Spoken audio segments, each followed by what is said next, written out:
Good evening to all of you, and welcome to TSW's Leadership Levels Expert Series lecture by Ashok Ramchandran, the President of Schindler India. And it's all of our pleasure and honor to host him for today's evening session. And before we begin, let me just have the pleasure of introducing him formally. And those of you, I'm sure, who must have visited his LinkedIn profile and maybe must have been following him as well, just the way I have been doing it. And that's how I got connected with him. And if you look at his profile, it's a dream kind of profile because he comes with a great pedigree. He has done his master's in engineering from Swinburne University of Technology in Melbourne, and after that, he started his career with a company called as Modern Furniture Private Limited as operations engineer. After the classmates, just like I'm sure, maybe he will share more of that with you. It's a dream career because of the fact that out of his total 16 years of experience, right? Almost about 15 years is with Schindler. He joined Schindler as a quality engineer in Schindler's Lifts Australia Private Limited way back in 2006, and where he actually held 3 different positions. The second one being quality manager, and the last one being regional general manager in Queensland, and that was up to 2012 June. And from June 2012, he has become the managing director of Schindler in Vietnam, and there he was for 3 years. After that, he became the managing director of Jardine Schindler Group in Malaysia and Brunei, and he was there for 2 years and 5 months. Then his stint started in India, and he started his stint in India as chief executive officer of Schindler India in July 2018. And in July 2019 is when he became the president of Schindler India, and since then he has been the president.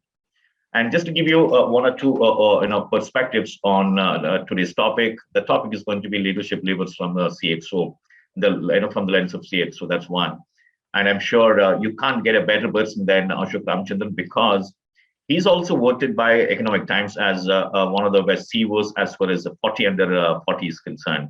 So, that tells you so much about his illustrious career, and also the kind of company, the industry that he's coming from. There are 2 interesting things that I thought I should share with you.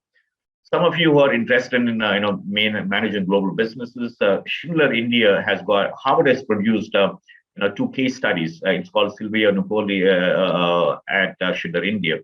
And there are sequels, actually. There's A and B. Trust me, this is a mind-boggling case, blockbuster case. And if you just happen to visit HBSP website, it continues to be bestseller for almost about 16 years now. Written by 2 illustrious professors, Christopher Bartlett and Sumatra Ghoshal. And outstanding journey as to how Schindler India has started. And that's a legacy that Ashok Ramchandran is carrying. I mean, that is something personally, having seen that case study is so reassuring for us. And the second important thing is the industry that he's representing. It might look very simple. I'm sure all of us must have used, maybe subconsciously, just not knowing the importance of it. Just pause yourself and ask this question about the entire economic development across the globe minus lift. Because if car could have provided the horizontal transportation, it is only the lift that has provided the vertical transportation.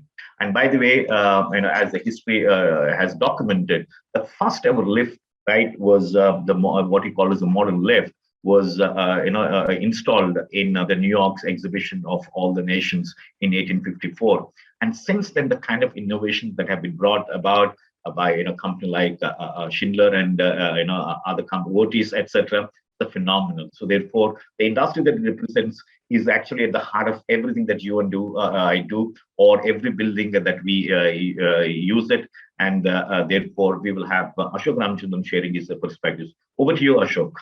And before that, Ashok, let me make one request to all the participants.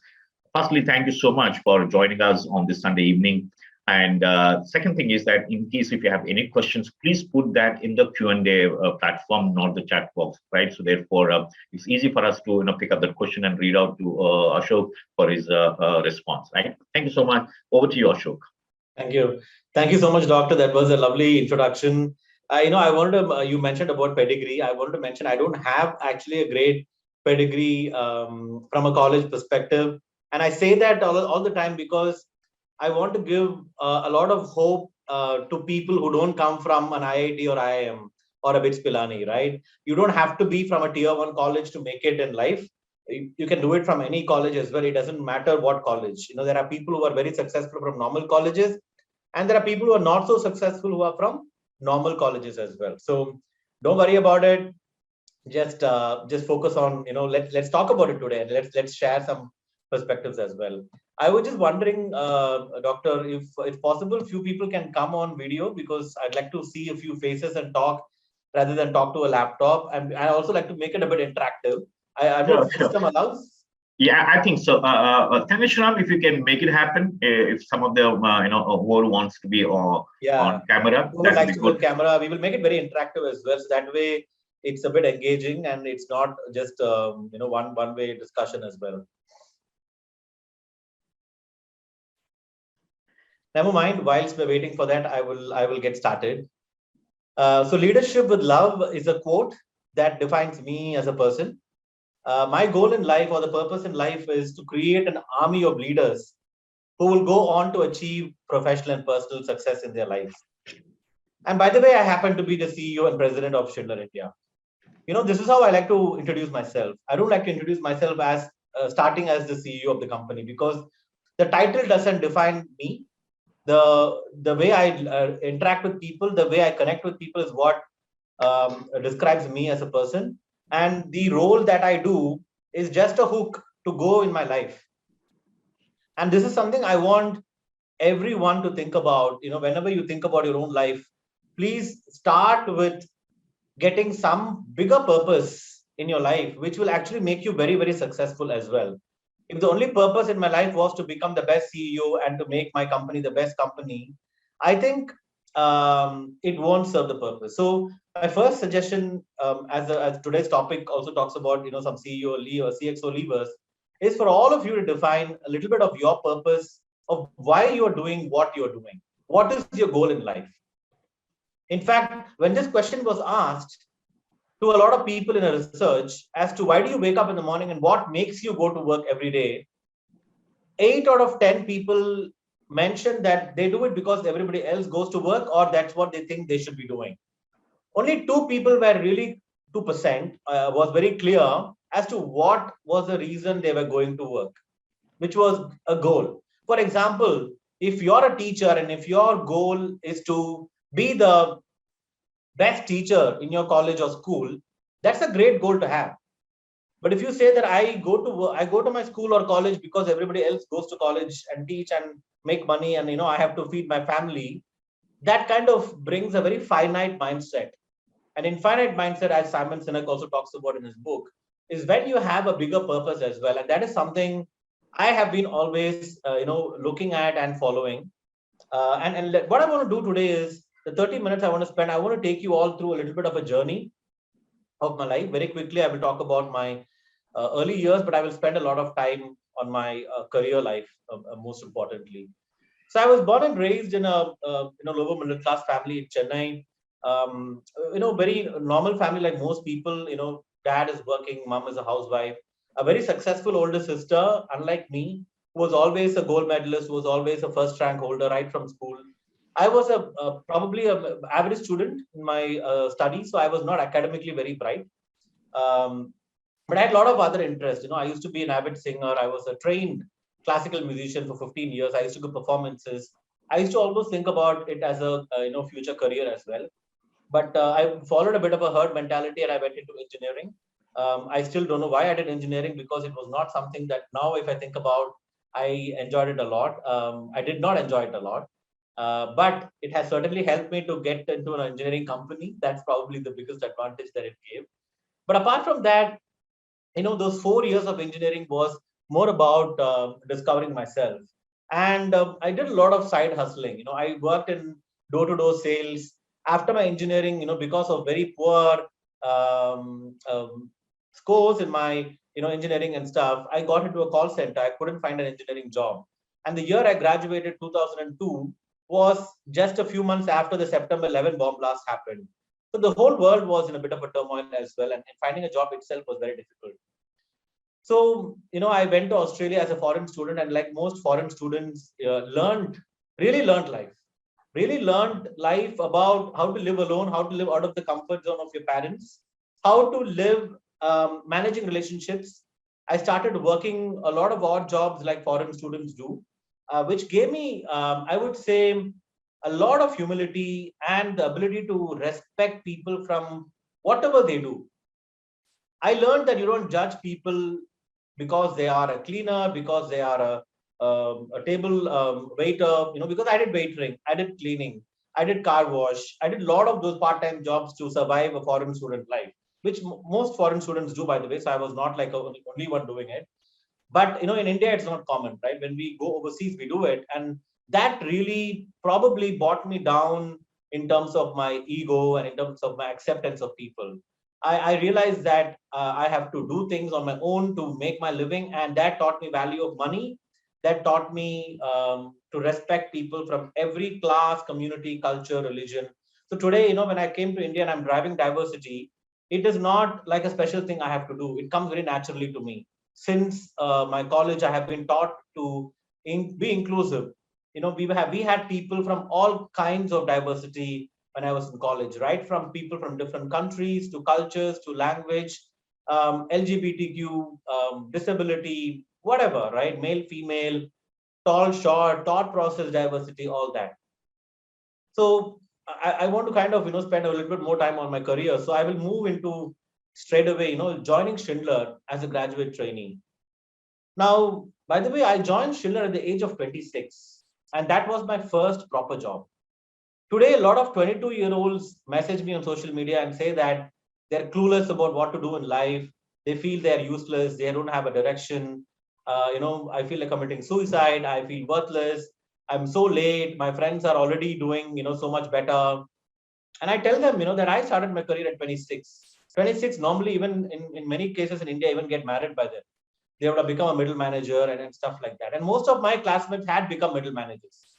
But I started very late. And when I joined Schindler as a quality engineer and a management trainee, I was one of the very, very few brown skin person in Australia in my company. And at that time, I wanted to prove to myself that I was good. The biggest challenge for me was being a very average student in school and college. I also had been a victim of bullying. I had a lot of self-esteem issues, right? I never thought that I was good enough. So I always wanted to prove to myself that I was better than what I thought about myself.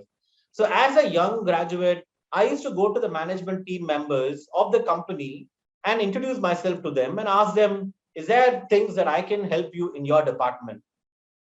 Are there challenges in your team that you feel you would like getting help from someone like me who had a industrial engineering background? I spoke to them about doing a value stream mapping. I spoke to them about working on a quality system for them, cost of poor quality measurement, typical quality metrics and stuff. A lot of people thought that I was crazy. Why is this guy trying to, do more things apart from his regular job?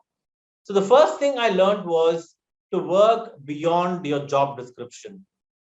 Don't just work to your job description, but look at it beyond. And that helped me being noticed. People started talking about me. And one particular management team member took me on board, gave me an assignment or a project, which was a very, very successful project. We went and looked at reducing the cost of poor quality for one of the departments. We were able to save about 20, $30 million. And that gave a lot of identity for me within the management team. People started talking about me. This young guy from India, very confident, reaching out to people. Of course, some people didn't like it, but the ones who really admire such kind of attitude promoted me a lot.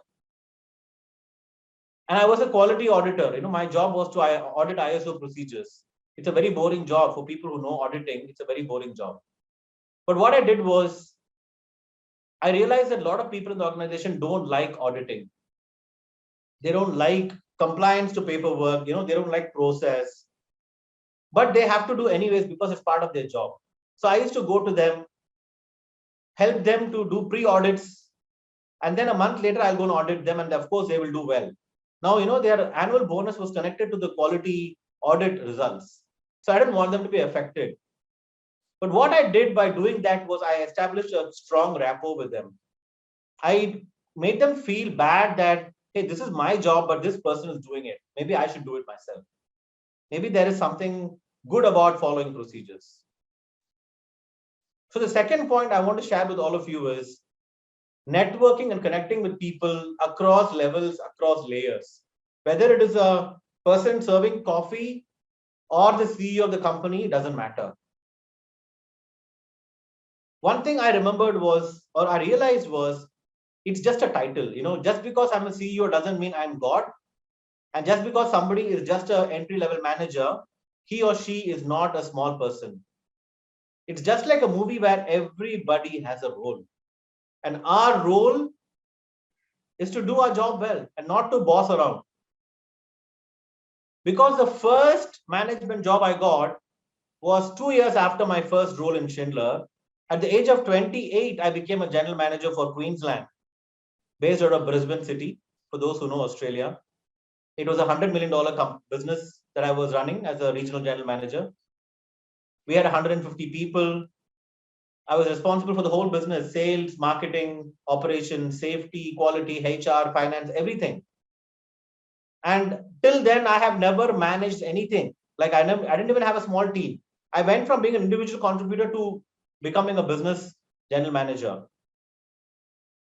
Everybody reporting to me was 45, 50 years old, all white Australians. And I was a 28-year-old brown skinned Indian with a lot of fear that I should succeed, right? Because I was worried, how am I going to tell these people that I'm going to be helping you? I'm going to be your leader. And one thing I followed was I never stood in a meeting and told them I'm the boss and you should listen to me. I realized very, very early in life that you need to make sure everybody has ego. Let's agree. You, me, all of us have huge, big egos, big egos. If I can make you feel comfortable, win your hearts and minds, there's no problem. All problems solved. So that's what I did. Before I start becoming the boss, I become their friend. I connect with them emotionally. I get to know their family. I get to know their desires, their ambitions. And my goal is to how do I make them feel better in front of my boss. So I do something called catching people doing good work. Bosses always catch people doing mistakes, right? How many of you have thought about catching people doing good work and rewarding them? So I used to go looking out who's doing great work, and then I used to write to them, congratulating them, and I copy my boss. And my boss will get to know about the people in my team who are doing great. He will reply. Their ego goes up. They feel very proud that their boss has recognized them in front of the super boss. In fact, I have an annual ritual I've been doing for 7-8 years, which I learned from Indra Nooyi, writing to the families. I just finished it for this year. In fact, last week, I wrote to all my direct reports, family members, parents, wives, and I sent them a personal gift from my own money every year, just to say thank you for contributing your husband or your brother, your son's time and supporting them. So these kind of things starts building a very, very strong connect with the team. And even as a 28-year-old, we made the branch in 3 years' time as one of the top performing branches. By the age of 31, I was assigned to become the managing director in Vietnam. So from my Queensland experience, the lesson I want to share with all of you is nobody is beneath you. Don't treat people like a boss, treat them like a colleague, and respect everyone.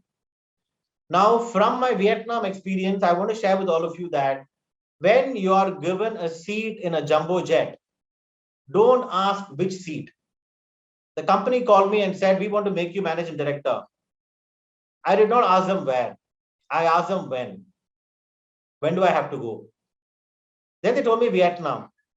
Now, how many people have, in this audience heard of Vietnam? I mean, I'm sure you heard of Vietnam, but have been to Vietnam. I've never been to Vietnam. Before the company offered me the role, I just know the name. people still think of Vietnam with Vietnam War. And Vietnam, Schindler was in a turnaround. We were making a loss. We had people issues. We have code of conduct issues. And I was sent as a 31-year-old young Indian boy to go and make an impact. Again, I don't know the language. I don't know the culture. Doesn't matter. I knew that to lead with love, you don't need language. And that's what I did. I coined this word called leadership with love in Vietnam. I used to sit and talk to people without saying a word because they can't understand me, I can't understand them. Through gestures, through showing love, I was able to communicate with people. I started something called crazy hiring. My philosophy is the best people are not looking for jobs. They're very well taken care of by existing organizations.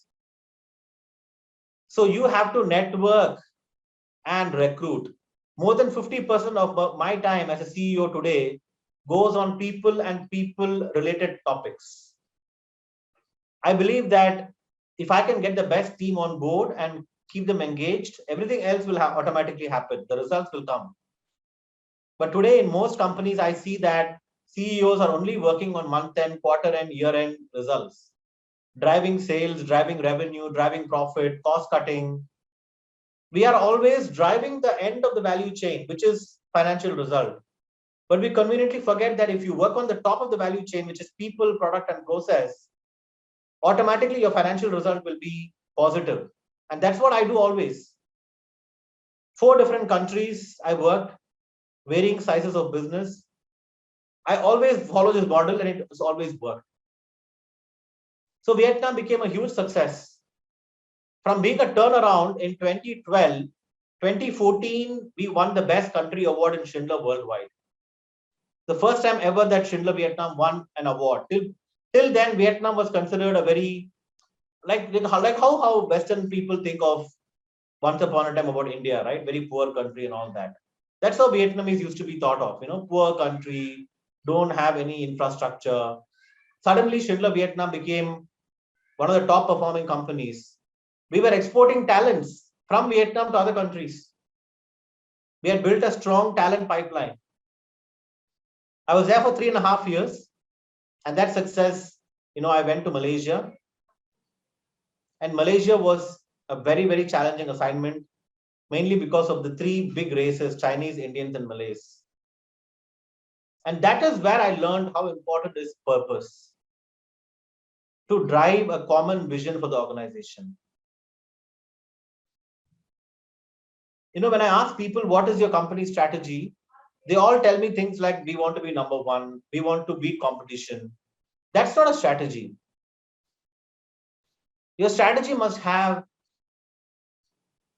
something that will influence the whole organization towards you. Something that can garner the troops, energize them, and say, I really want to give my life. We all scold our children sometimes. We like a lot of things that they do. But we still love them. Even if we scold them, we still love them. That's how you have to make your company. People can scold about the company, find faults, nothing wrong. It's human nature. But if you make them love your company, because there is a bigger purpose. And that's what we had to create in Malaysia to unite the 3 cultures.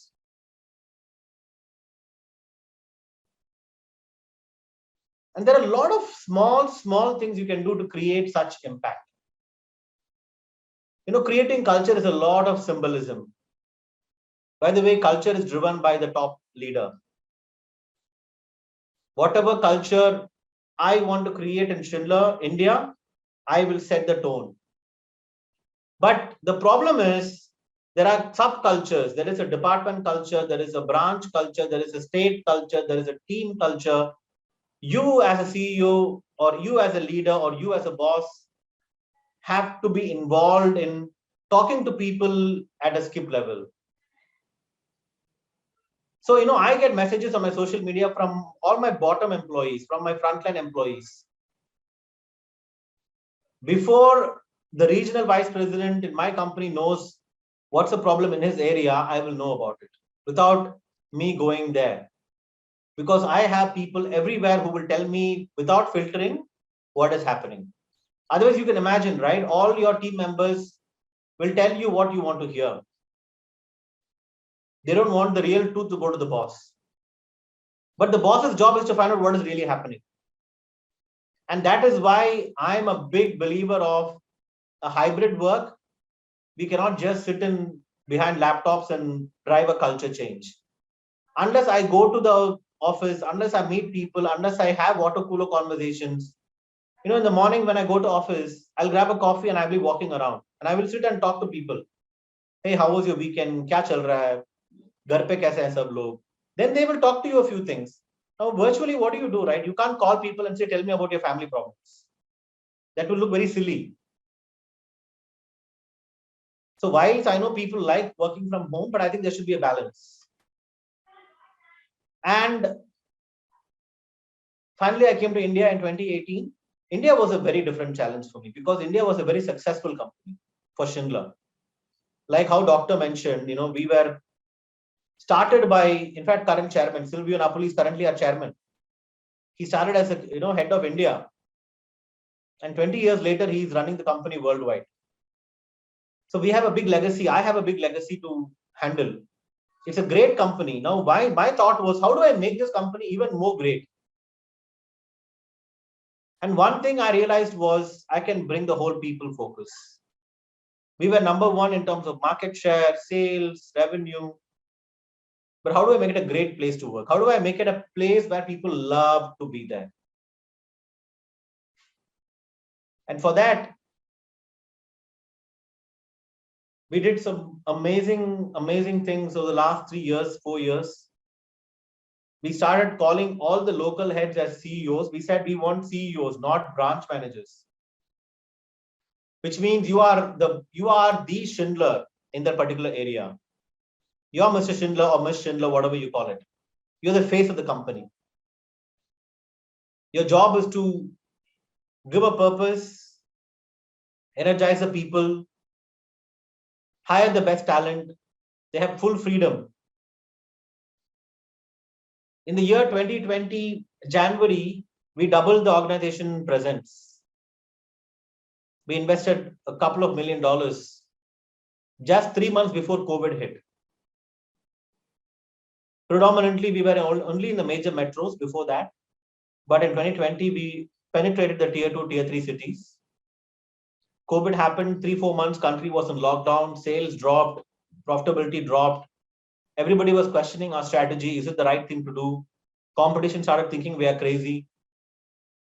When we finished the year, 2020, December, and we closed the financial year, the first time ever we became market leaders because of a very, very bold strategy we had. We did not change the strategy. We kept the strategy. We said we will continue the strategy. And I'm very proud to say when we closed 2021, we widened the gap with competition. We have now become even bigger.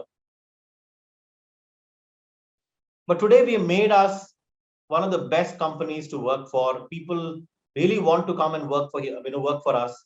I'm not going to claim that every single person in the company is, every single leader is people oriented. It's amazing. But we're in that journey. We are in the journey to make us truly a wonderful place where leaders don't behave like boss, but they behave like servant leaders, where their job is to serve our employees and make us a great place to work.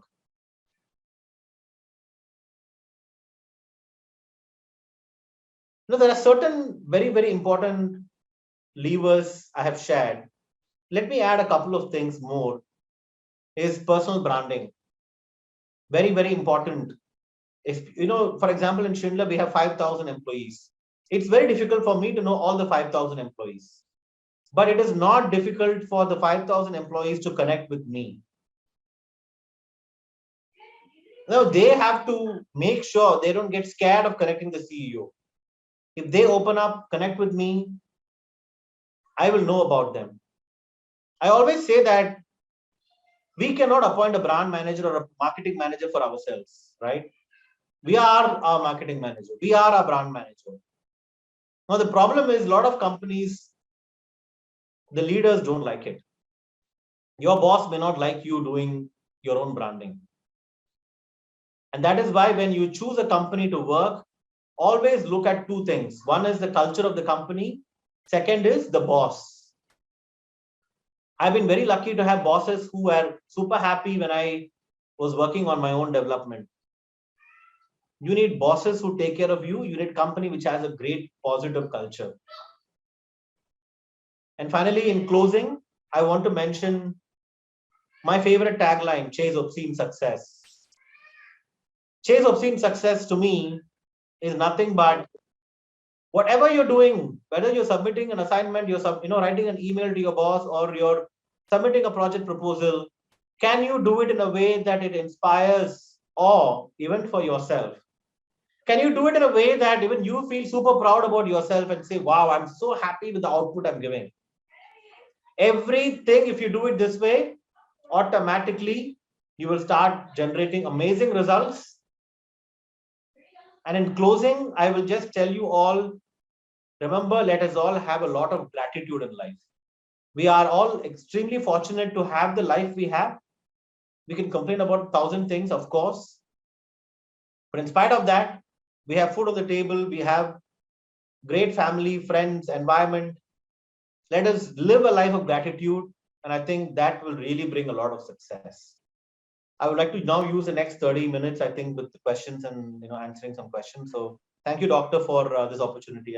Thank you so much. Wonderful insights. I think it's a great personal journey and also the professional journey. I think like people keep saying, if you tell the truth, you don't have to remember anything. I think that's what we get to see when you talk very extempo and also without any hate.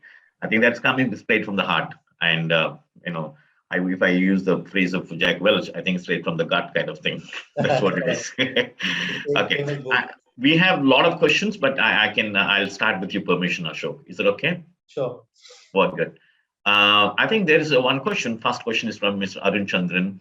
And his question is, how do you see cross-functional experiences? My candidates are open for new roles with good skill sets. However, industry expects a previous domain experience, which is a big hurdle for new experience.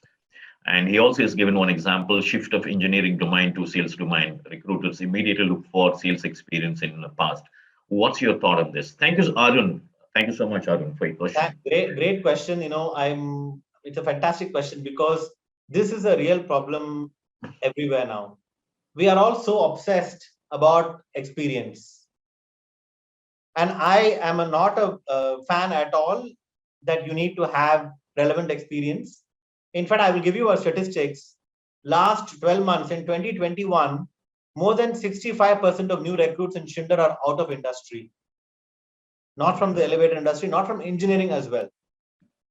I have a VP, Vice President, who manages my largest region in the West. It's a female, somebody with no engineering background. She was working for Birla Group. She was heading the sari category, celluloid. She was in Birla, and she manages my largest region, the most complex region, which is Mumbai and the Greater Mumbai. So there is all you need to know is whether the person has the ability to learn quickly, adapt quickly, attitude, the hunger to succeed. This is what is important. Everything else we can teach.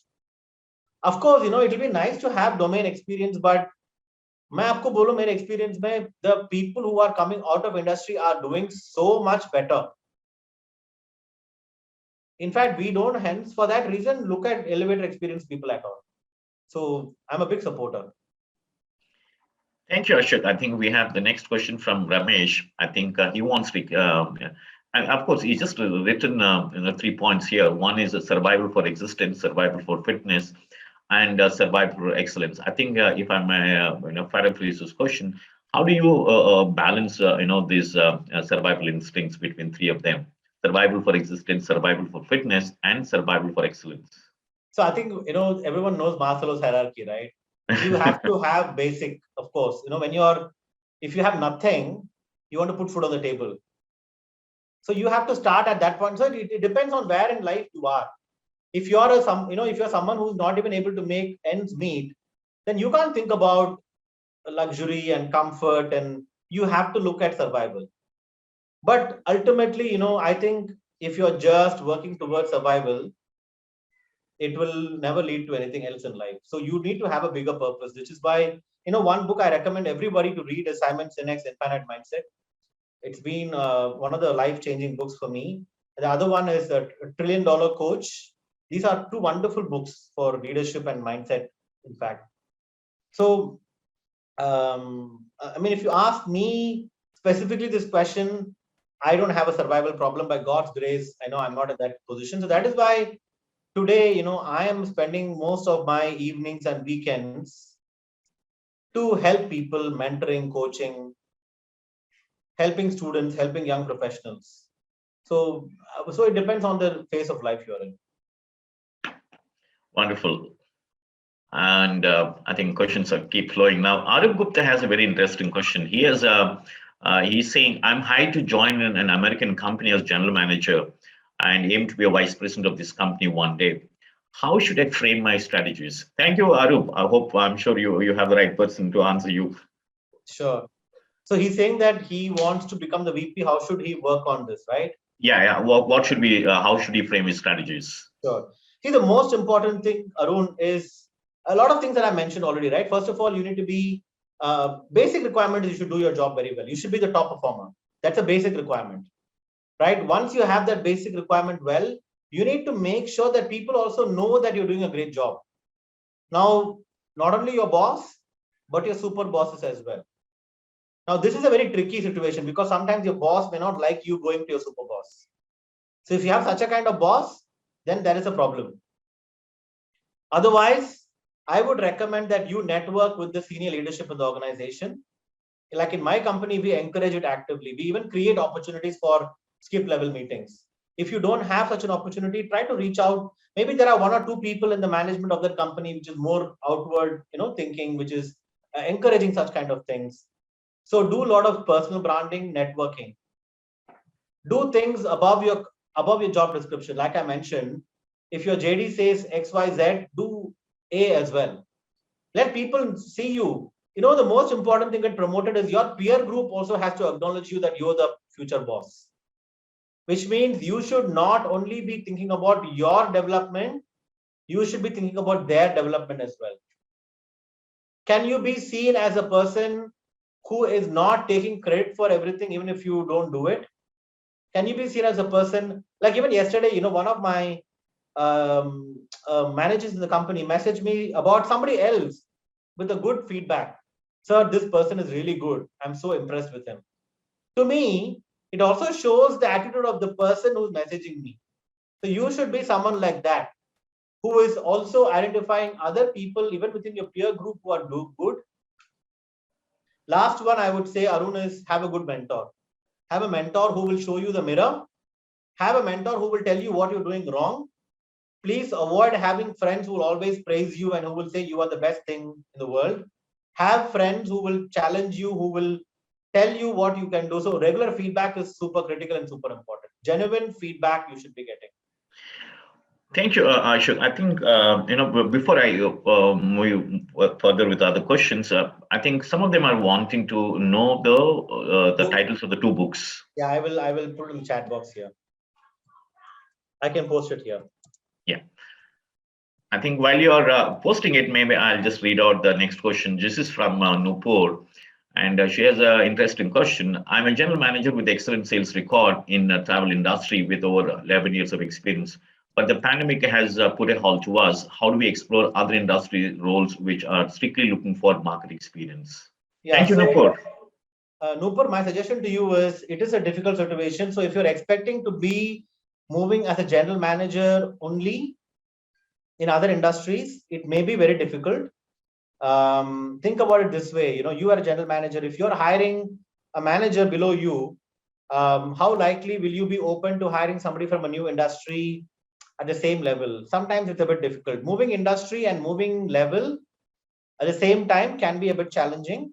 My suggestion to you is you should look at industries which need similar kind of skills Like if you're in a travel industry, what are the skills that you have?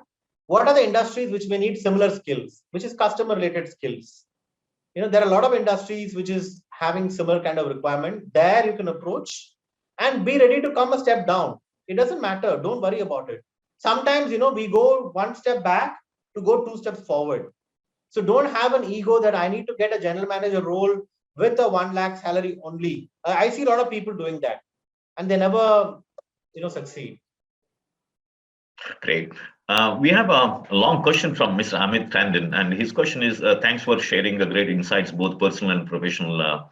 Much appreciated. And his question is, how to deal with a situation when, even after a stellar career for initial few years and growing rapidly as he thought, one gets lands in a pitch of failure and stops growing. What would be your advice on A, to change the perception, B, win again in the workplace and become the hotspots kind of thing, successful career? Yeah, I think firstly you need to know what is the problem, right? What is causing it? Is it you? Is it the company? And doctor, what is the biggest challenge I find is most people externalize the problem. They think that there is no problem with them.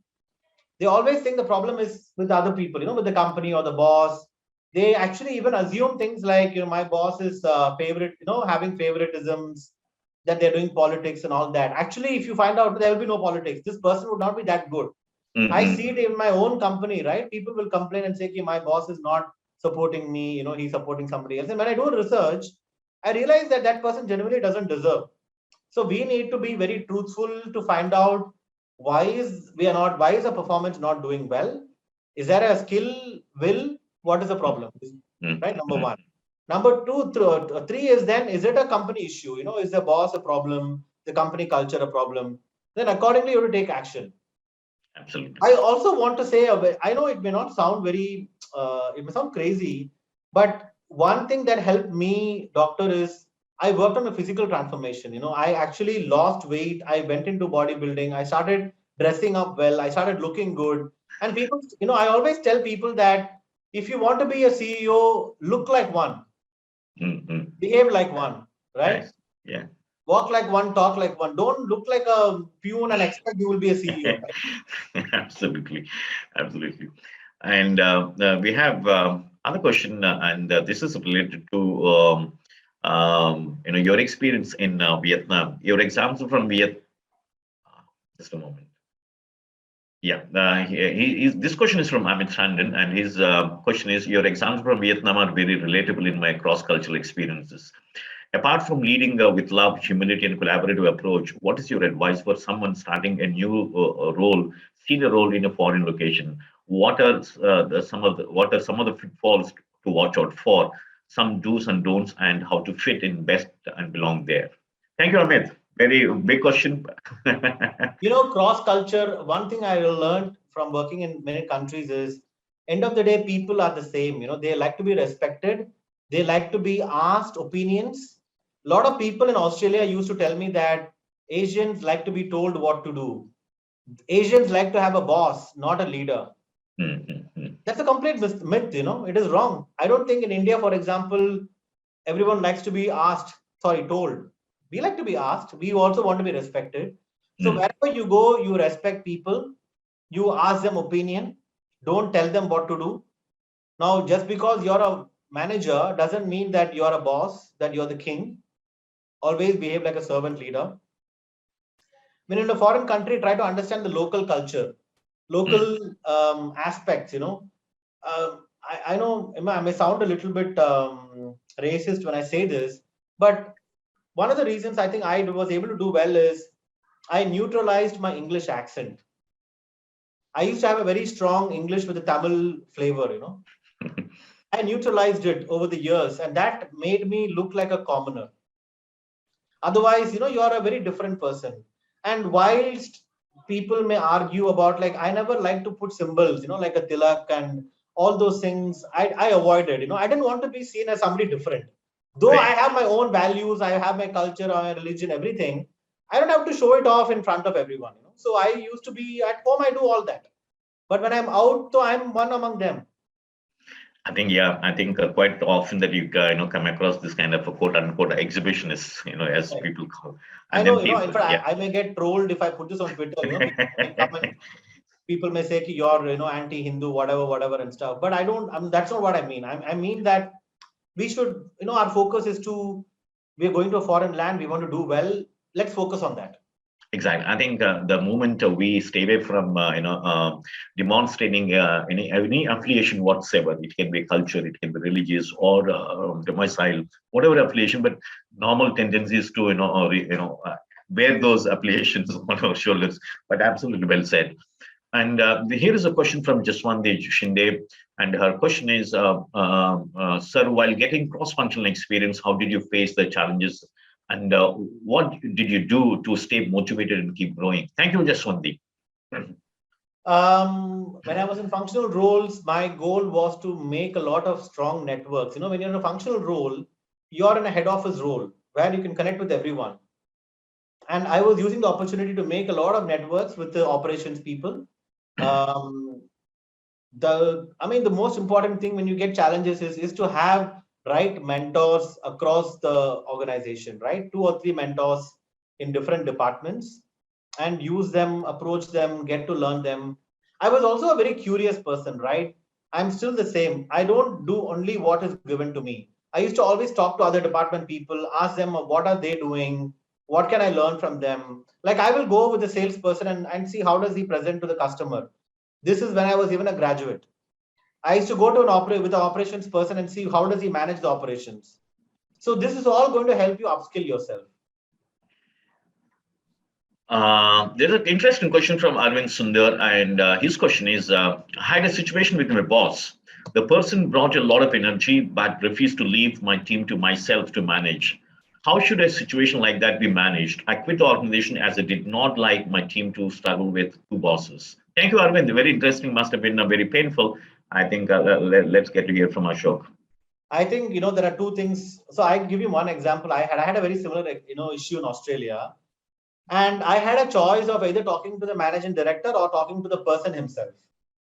And what I did was I knew that if I talk to the managing director, he can fix the problem, right? He's the boss. But I did not do that first step. I went to my boss. I had a very heart-to-heart conversation. I told him that you can get so much more out of me if you give me the freedom. You can get amazing result for yourself if you allow me to function. And then I showed him, he was a new boss. He didn't know my track record. Then I told him about my track record, what I can do. And my boss was 10, 15 years older than me. Mm. He was shocked. He said, nobody has ever come and told me this is a problem with me. You're the first person telling me that this is my problem. And from then on, now it is more than 10 years since I have we've not worked with each other, but he's become one of my closest friends. He started calling me for advice. I'm going to do this. What do you think? Now, I don't know whether this will happen with everybody, right? Some bosses may not like it if you go and tell them all these things. So if you have a problem there, try to find whether the HR can help you. Try to find if the super boss is accessible. You have to find somebody who can help with this. Absolutely. So that's what I would suggest. Thank you. And then we have another question from Mr. Wailuddin Muhammad, and his question is: you mentioned about having skip level communication with all the teams, even if they report to a vice president, not to you directly. How do you handle this, as this can even cause embarrassment to the vice president that it before than him? Don't you think that is breaching the trust and confidence you have on your vice president? No, not at all. I completely agree. It's a very common problem. In fact, my team is well aware of my style.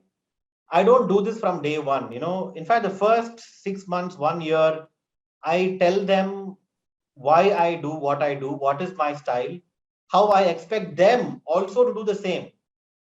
I don't only do it myself. I tell them, and I tell my boss to do the same as well. So my boss also calls my team without me knowing, without my involvement. And I have zero problem with that. In fact, I am very happy because it becomes very easy for me to manage, right? My boss will already know the problems. So it's about having the right culture. The problem in most organizations today is we want to only show the nice picture to our boss. So we hide the problems, and we are always worried, what will my team member talk about me to my boss? Insecurity. If I am this person asking me the question, I will proactively tell my team member, please go and talk to my boss. Build your personal brand. It is not about trusting or distrusting. Now tell me something, doctor, why would somebody come to you and not go to your boss? I mean, definitely for two important reasons. One is that mainly because I'm the empowered to take that decision, or whatever you call it. That's one. Other one is that the cultural issue, because every institution, every the setup definitely has a culture. Because sometimes, like you rightly said, this is very candidly and very overtly, right? No covert of there. It's saying that this is how it is. You will have to follow the hierarchy, and this is it. And in case if it's not around, and in case if it's not able to solve, maybe yes, you're right. But otherwise, yeah, it's a majorly. If the team trust me that I'm empowered. Trust. Yeah, that's a very important word. Trust.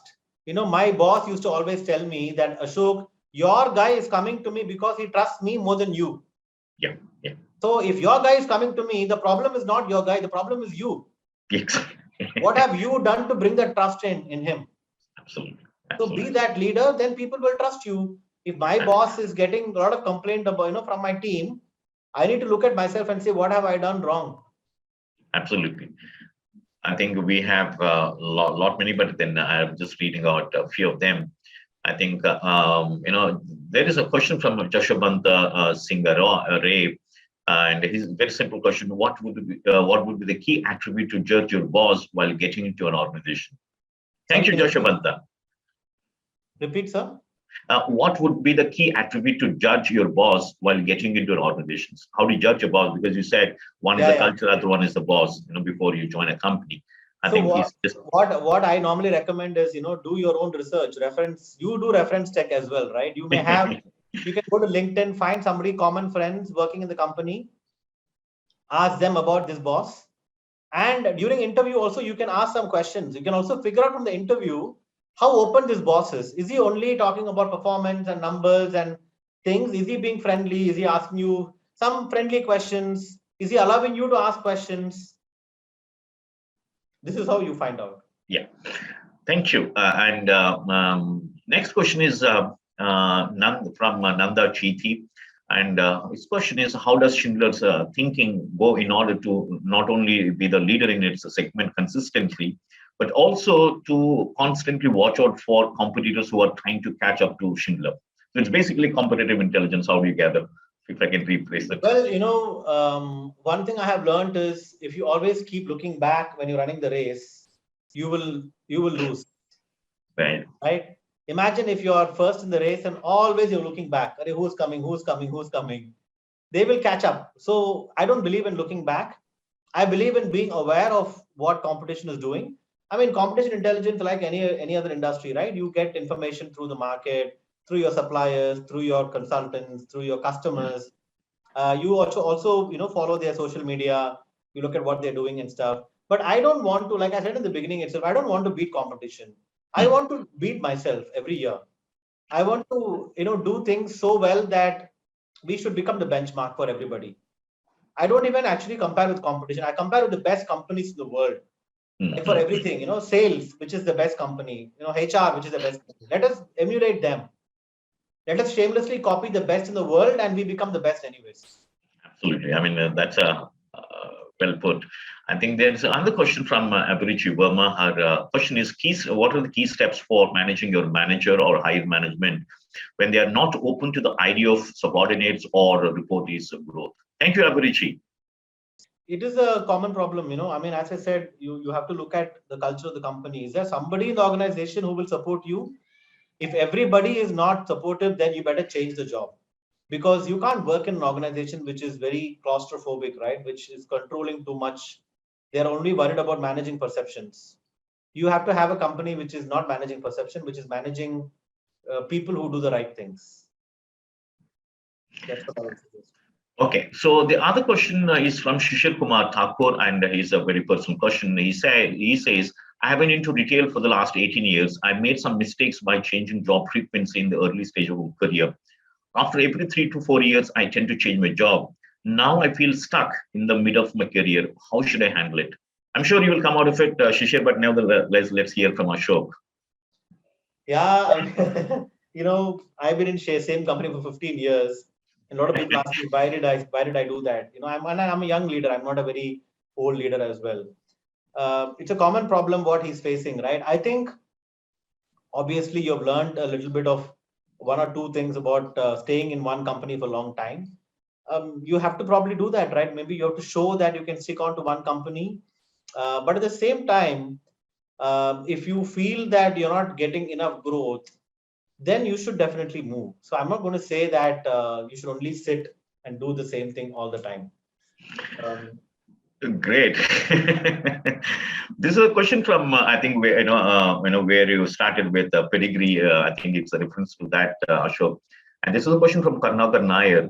And his question is: without the IM brand or management degree, right?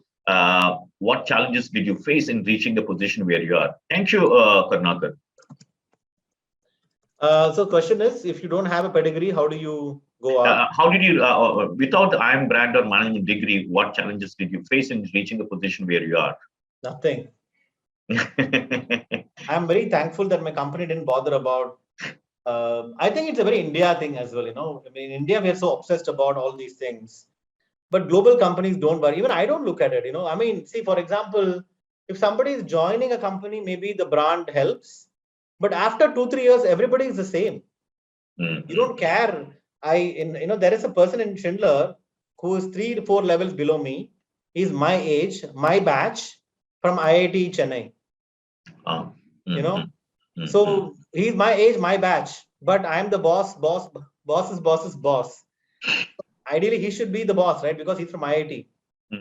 So I mean, yeah, I mean, I didn't have a problem so far. I hope not in the future as well. Sure. And the next question is from Samideep Ghosh, and his question is, sir, just a moment. Yeah, I'm working in renewable industry as section lead, new product development. I face one problem with me, that is, apart from my job role, I am given too many works by my colleagues, but I can't say no to anyone. How to overcome? In other words, how to say no to all of them, or at least some of Well, them. Thank you, so Samideep.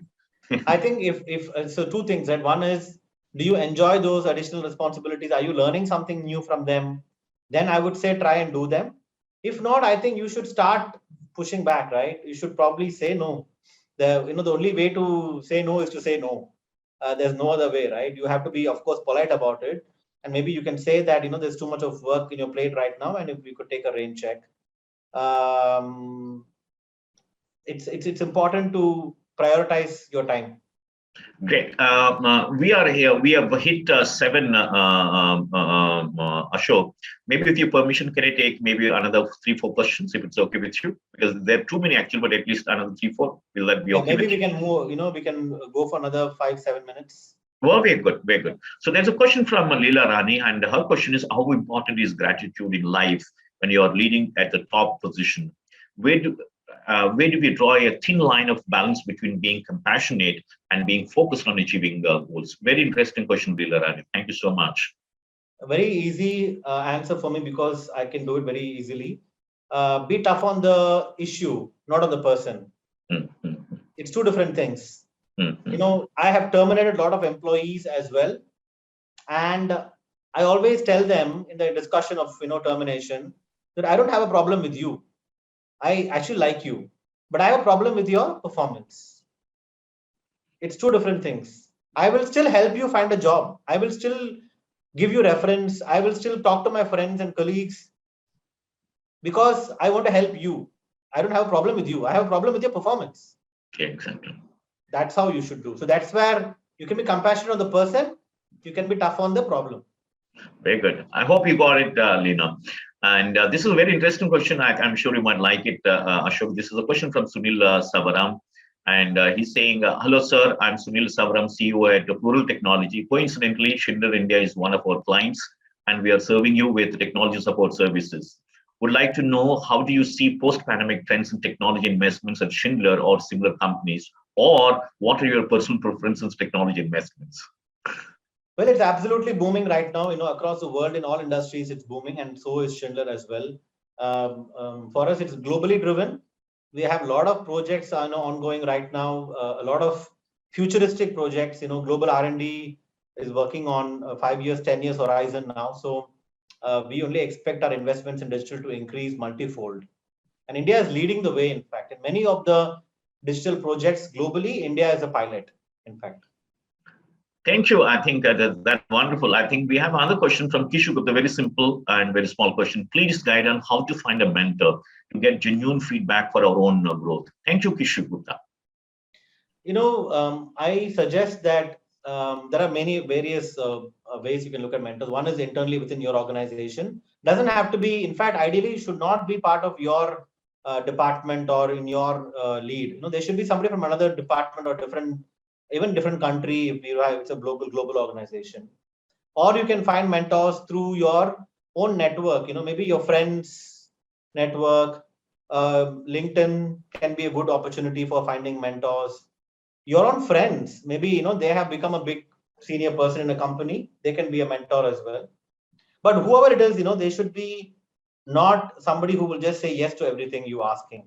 They should be somebody who will genuinely give you feedback. Okay, so this is a question from Ugra Mohan Jha. It's fairly long, but nevertheless, I think yes, it's very interesting. Ashok sir, I respect your humility and down-to-earth approach. I also come from very similar family background. Currently, I'm working in Ministry of Health as senior consultant with almost 16 years of experience. I'm currently doing executive postgraduate certificate in data analytics for decision making from IMCO Code. I'm a statistician with MSc and BSc and MS in statistics, and a demographer with PhD in extension and developmental studies. I'm hardworking and a dedicated person with humbleness. I want to contribute in any sector with research, monitoring, and evaluation of data analytics. My question is, what is the key to success? I feel I have not achieved all what I should have got it. I'm sure you would, Ugra Mohan Raja, but I think Ashok is the right person to give you his. What is the key to success? Yeah. I think first of all, there are two things. One is that he's feeling low that he's not able to achieve the success that he should have deserved, and therefore the question is that what should he do so that he can achieve the success? I think it's important to get a feedback. First of all, what I would do is I would get a 360 feedback. I would ask my colleagues, I would ask my subordinates, I'll ask my boss, what are my strengths, what are my weaknesses. You need to be very, very self-aware. That is a big problem. Most people, self-awareness is very poor. A lot of people think that I should be a CEO, but I'm not a CEO. Right. Unka general manager ka bhi औकात nahi hoga shayad. So it's about being again very, very true to ourselves. Being very good in self-assessment. What are my things? What am I good at? And some people maybe they are good at a technical job, not a management job. Like I would have been a horrible technical person. I cannot do any technical work very well. I'm not a strong technical guy. I'm more of a general manager. I'm more of a people manager.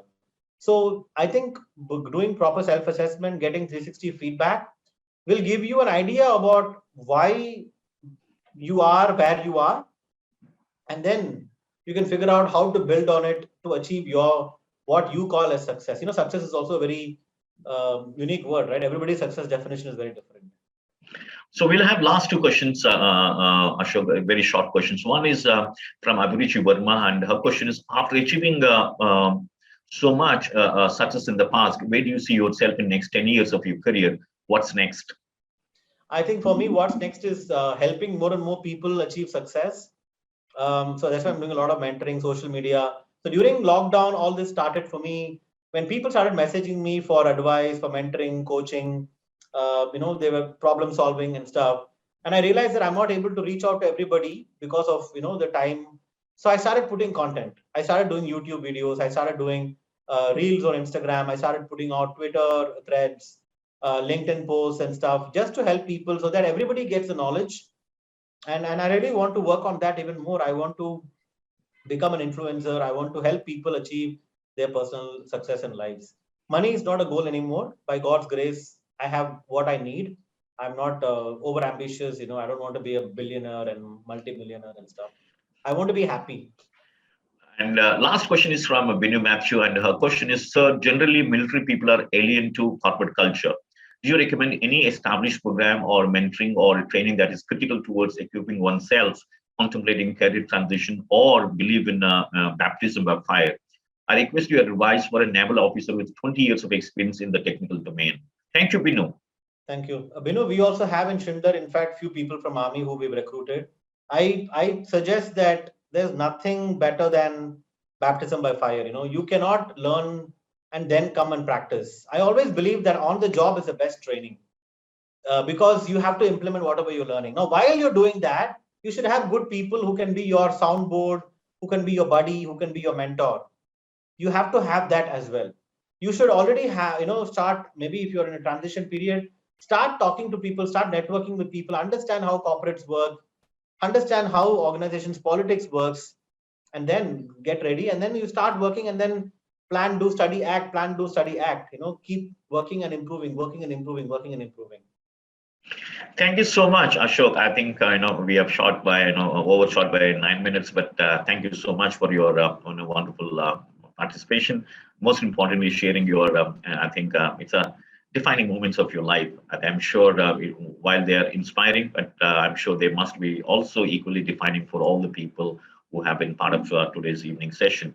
On behalf of TSW and on behalf of all the participants, thank you so much, and we wish you to lead Schindler and one day, and maybe very soon replace Sylvain Napoli himself. I'm sure, because I think there's a trend that everyone, whoever is leading India, is going to be the CEO of Schindler, globally. Thank you. Thank you Doctor, so much. I have also shared my social media handles on the chat box. Sure. So people whose questions I missed out, you can connect with me. You can send me your questions, and I'd be more than happy to answer them.